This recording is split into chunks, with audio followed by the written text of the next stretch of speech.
So we're ready to go, but not the board. Okay, now we're ready to go. It's all yours, Mr. Kelly.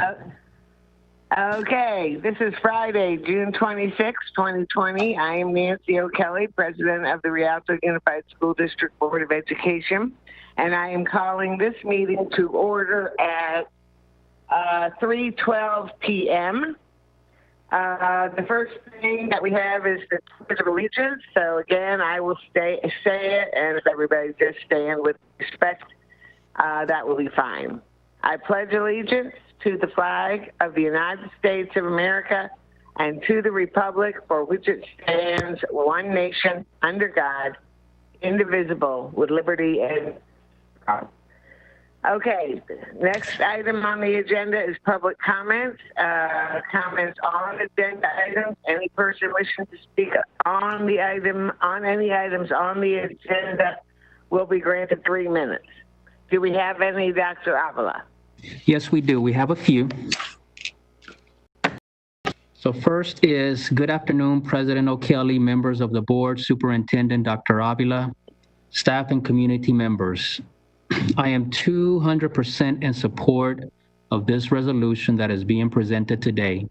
As a member of the Rethink Public Safety Coalition, we thank the Board of Education of Rialto Unified, Dr. Avila, and the amazing team who brought forth this powerful resolution.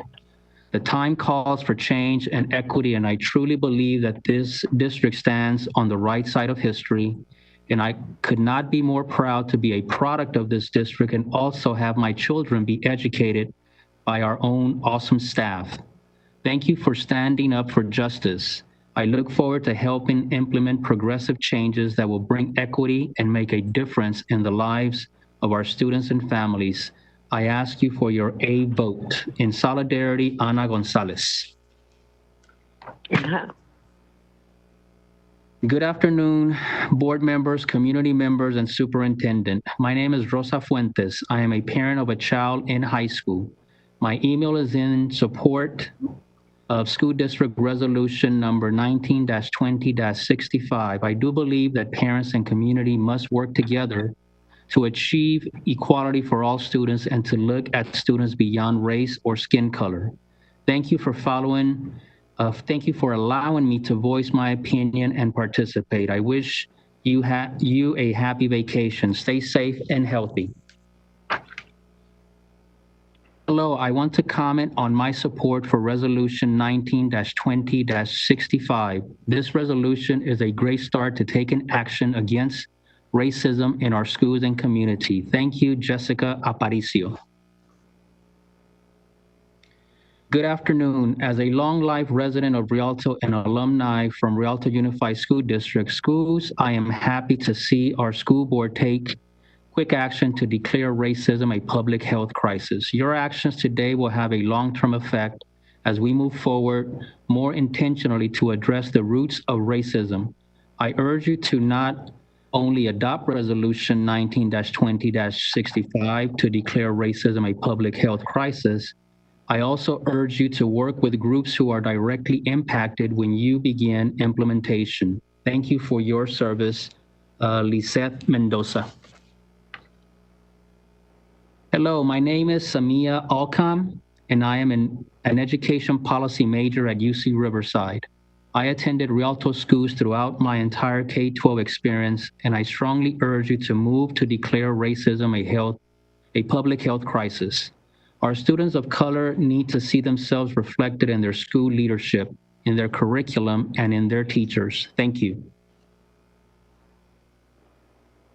Blessings, Honorable Rialto School District Board members and Cabinet. My name is Pastor Samuel Casey, Executive Director of Congregations Organized for Prophetic Engagement and Senior Pastor of New Life Christian Church.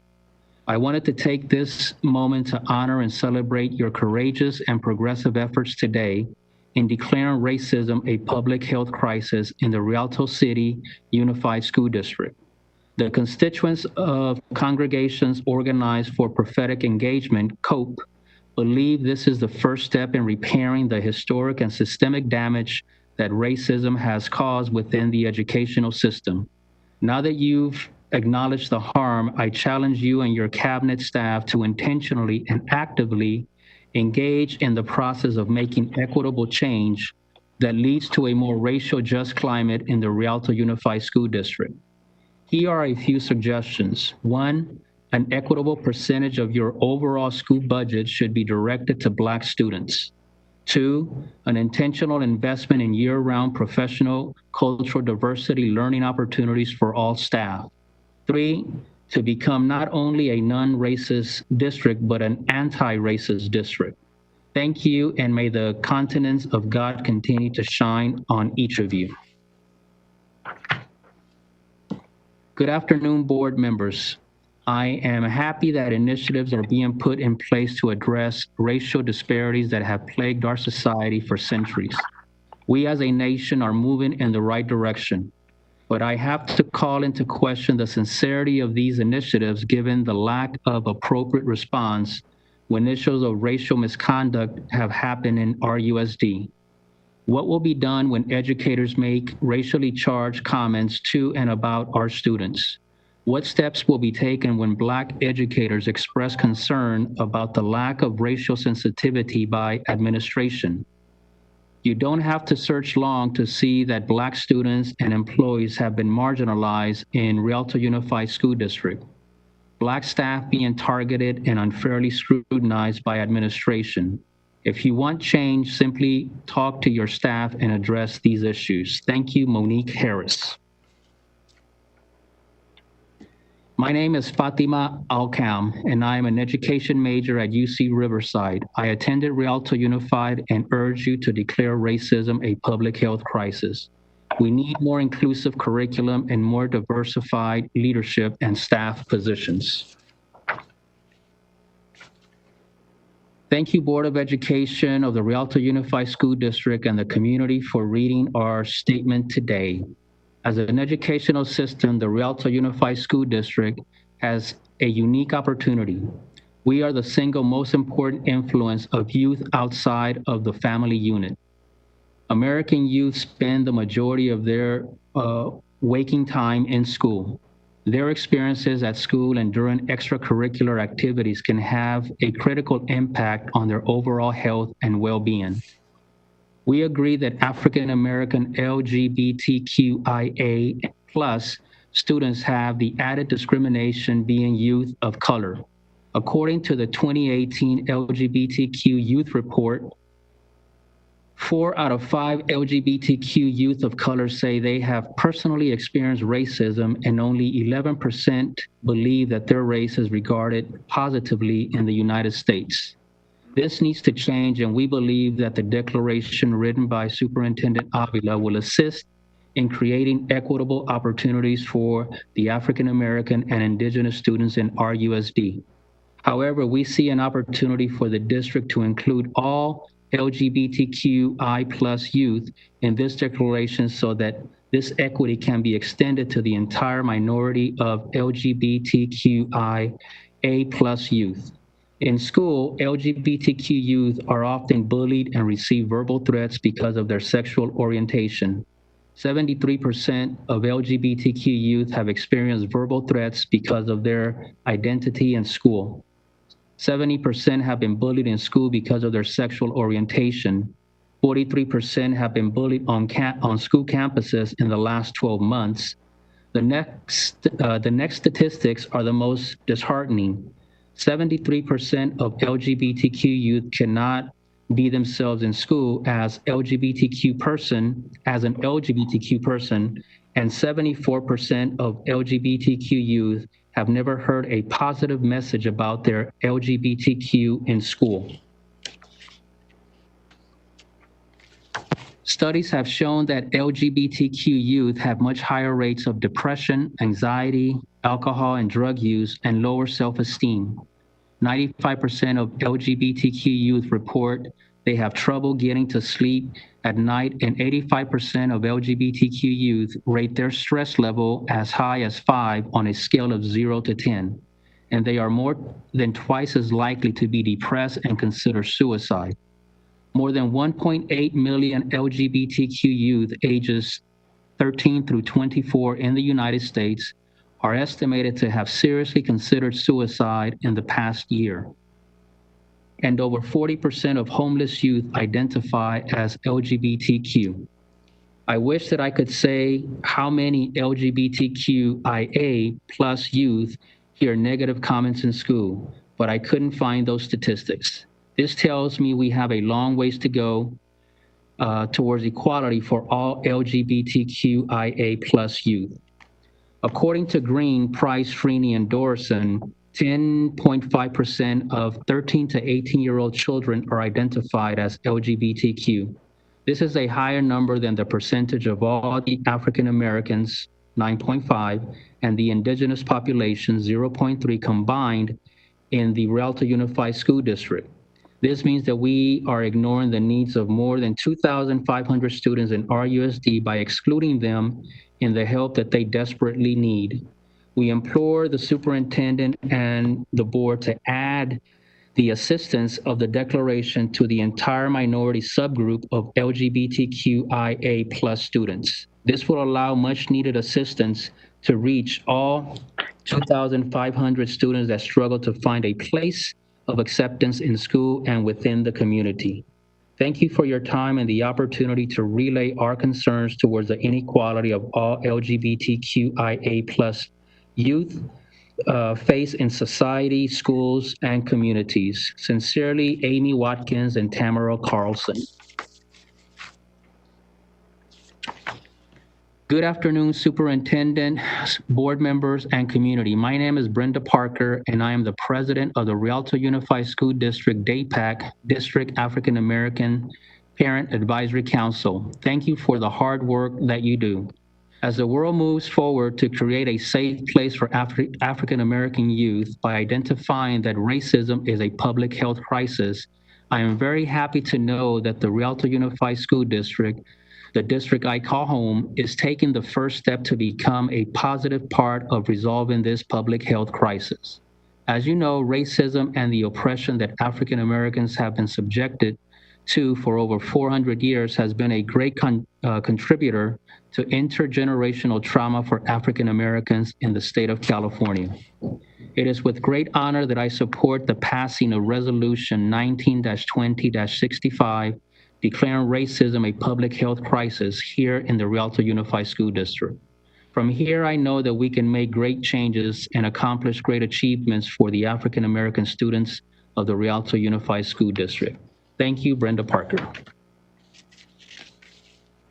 Hello, Superintendent Avila and members of the board. My name is Dr. Ayana Balagan, proud principal of Warner Elementary. I wanted to extend a thank you to you, the board, for being courageous and leading the charge in eradicating anti-Black racism in our schools through this resolution. I humbly submit that we include a timeline and allow various Black parents to have a seat at our planning table as we begin this work. My service in the community towards these racial efforts are extended to the Rialto Unified School Board if needed. Please reach out to me for assistance. This liberation work will be long and difficult, but I stand firmly side by side of my district to make Amazing Star work happen in our district. In solidarity, Dr. Ayana Balagan. Dear Board of Education, staff, students, and parents of the Rialto Unified School District, my name is Daniel Peden, longtime resident of the city of Rialto and alumni of the Rialto Unified School District. I am writing to support resolution number 19-20-65, declaring racism a public health crisis. Racism has deep roots in the institutions that govern our lives, including within our educational institutions. This resolution takes the first step in recognizing the inequities racism creates within our communities, in the classroom, and through public policy that governs. It is my hope that the Board of Education will support this resolution and then move forward at a future date to begin to dismantle those policies that have systematically developed inequities in academic achievement, discipline, and metrics. I encourage the Board of Education to take this bold step to develop an equity commission made up of community and district stakeholders to evaluate and analyze district policies to determine their impact and whether or not they contribute to racial inequities in our district or in our community. Passing a resolution is step one, but moving forward, we have to institutionalize our commitment to dismantle racism and its impact on the Black community and the communities of color. Thank you for your time, and please support resolution number 19-20-65, declaring racism a public health crisis. And that was from Daniel P. And that is all we have. Okay. Well, the next item on the agenda is to adopt the agenda. Can I have a motion to adopt the agenda? Motion to adopt the agenda, Montez. Okay, can I have a second on that? Second, Martinez. And vote by board members. Mrs. O'Kelly, it's an aye. For Ms. Walker? Aye. For Mr. Martinez? Aye. Mr. Ayala? Aye. And Mr. Montes? Aye. Okay. All right. We're moving on for discussion action items.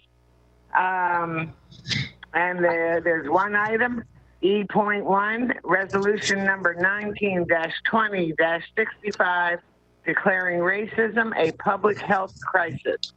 Do I have a motion to approve this important item? Walker, so moved. Yeah, come on. Do I have a second? Martinez, second. Okay. Do we have discussion or any comments? Anybody would like to say anything? I need to, Madam President, if I can, the resolution as noted is what's on the agenda. And Well, I was supposed to read the whole thing? no, what I'm asking is, in part of the public comments, there was a request to include language to the resolution. And so I don't know if that's something that the board wishes to do now or move forward with approving this resolution and then bringing it back again for amendment, if the board wishes to include that language. How does everybody feel about that? Do you want to have another meeting about the LGBTQ issue in this regard? This is Walker. I would say that we move forward with the resolution as it stands and come back for any amendment. Okay. What was the amendment request, Dr. Avila? It was to include LGBTQIA plus youth as part of the language in the resolution. They are included in the resolution on page 6. It says, promote community engagement with organizations that actively engage people on issues of race. Whoever has the background noise, please. Actively engage people on issues of racism and the intersectional issues racism affects, such as Black and Indigenous LGBTQIA issues. What's the difference? What's the difference, Dr. Avila? I don't see it. I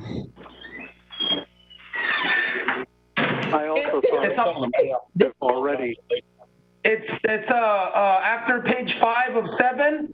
It's page 6 of 7. So, page 6. And it says it's the second bullet point that says promote community engagement with organizations that actively engage people on issues of racism and the intersectional issues racism affects, such as. And then the first sub bullet point is Black and Indigenous LGBTQIA issues. Yeah, so it's already included. That was an oversight on my part. It's already included. So we can move forward with the motion. Does everyone have any other comments they want to make or any questions about the resolution? Well, I just would like to say that this is a very revolutionary resolution, revolutionary in the sense of progressive, in the sense of when it comes to promoting peace and justice for everybody. I just think it's awesome, and I commend Dr. Avila and all of the people who took part in reviewing this resolution, writing this resolution, putting together the resolution. Anyone who took any part in just working on it, and for those of us who are going to be supporting it, I commend everybody. I think it's a start. We know it's not going to be the answer to all of our problems or issues, but it's definitely a start. And I just would like to greatly thank everyone involved with putting this together, with reviewing it, and the leadership in our district, and even bringing it forward, because as we know, not all districts are this open-minded and this accepting of these types of values and this type of projects. So thank you to everyone, all of the people in the background who had something to do with putting this resolution together, and to all the people who work every day for these types of goals beyond this resolution. I would like to thank Ms. Walker for bringing it to our attention and suggesting it. Ms. Walker, do you know who wrote the resolution? This is Board Member Walker, and yes, there is a coalition called Rethink Public Safety that operates in the Inland Empire, and it's comprised of about 7 different organizations. Okay, well, they did a great job. It's very well done. They went to like a bar. I'd like to just make a comment too. I want to say I would like to thank the Rethink Public Safety Commission coalition for actually doing this work. Can you hold on a minute? There's someone has stuff going on in the background. I can't even hear what's being said. I know others can't. Yeah, if everybody that's not speaking can mute it, and just let the person speaking unmute their phone, it'll help. Thank you, Edgar. Okay, Ms. Walker, go ahead. I was just going to say I'd like to just thank the Rethink Public Safety Coalition for their hard work, because I am actually a part of that. But we have worked very hard together to make sure this resolution, as well as others across the region, are heard and then also approved. And that started with San Bernardino, a couple other school districts and things, but San Bernardino County Board of Supervisors adopting it this Tuesday. So thank you to that coalition. Also, thank you to the parents, the community members who weighed in support of the resolution. And thank you to the board, which I'm hoping will vote in favor of it, and Superintendent Avila for, again, helping us to move through in a timely manner in this particular time of urgency in our community and across the nation. Thank you. Thank you, Ms. Walker. And thank you, Rethink Public Safety and all of its members and the people who work so hard on this. We appreciate that. Okay, are we ready to vote? I would just like to add, let's make sure we hold ourselves to these goals and values, because the last thing we want to do is just adopt something that's going to be what do we call that's taken lightly. Exactly. So does anybody have any other questions No before we questions, vote? just a comment, Madam President. Okay. We've been looking at this resolution the last few days, and staff is already planning to extract the essence of the resolution. And while we have been doing many of these things already, they're currently being done. It's an amazing opportunity to review the work that we have done so far and look for all those gaps that still need to be filled, and then give it a lot more strength and a lot more energy, so that we can realize the commitments that are included in the resolution, so that, as Member Montes has stated, it's not just a perfunctory motion that is being done and then it's left aside. So we will take responsibility to put it into action, and we'll convene the proper groups to make sure that this becomes a priority moving forward. Okay, wonderful. Martinez? Yes, Mr. Martinez. I noticed that there's nothing that says equity In other words, spending, things like that. There's only a reference to inequity. So when your committee takes things to heart and does a study on this, let them find a way to address equity, please.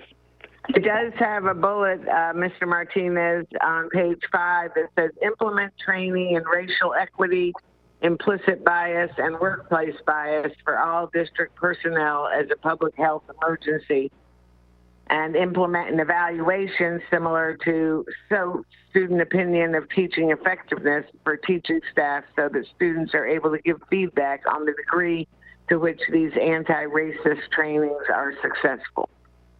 So they did mention equity in that bullet. Well, when I think equity, I'm thinking financial equity. Find a way for us to make sure that it doesn't fall through the loops financially with any cuts that are coming. Absolutely. Okay. That, again, is part of the larger effort that we're making in terms of addressing equity through Dr. McDuffie's office to make sure that all of the recommendations that have been made, that money is actually tied to that for that very purpose. So we'll be sure to maintain that link between the funding and the actions that are being proposed. Okay. Thank you, Doctor. All right. I think we're ready to vote. So we're going to have to individual vote by board member. For Mrs. O'Kelly, it is a definite aye. For Ms. Walker? Definite aye. Okay. For Mr. Martinez? Aye. Mr. Ayala? Aye. And Mr. Montes? Aye. Okay, wonderful. The vote is unanimous. And the only other thing on the agenda is adjournment. Do I have a motion to adjourn? Martinez. Nobody wants to adjourn? Martinez. Walker, second. Okay, thank you. All right, again, vote by board members. For me, it's an aye. Ms. Walker? Aye. Mr. Martinez? Aye. Mr. Ayala? Aye. And Mr. Montes? Aye. And thank you. Okay, we are adjourning this meeting at 3:39 p.m. Thank you all. I think we've done something wonderful here today, so what we have to do now is live up to it. So, Thank you, board. You guys are amazing, and let's have a great weekend. And Ms. Walker, happy birthday once again. right. Thank you. Thank you. Party like a rock star. That's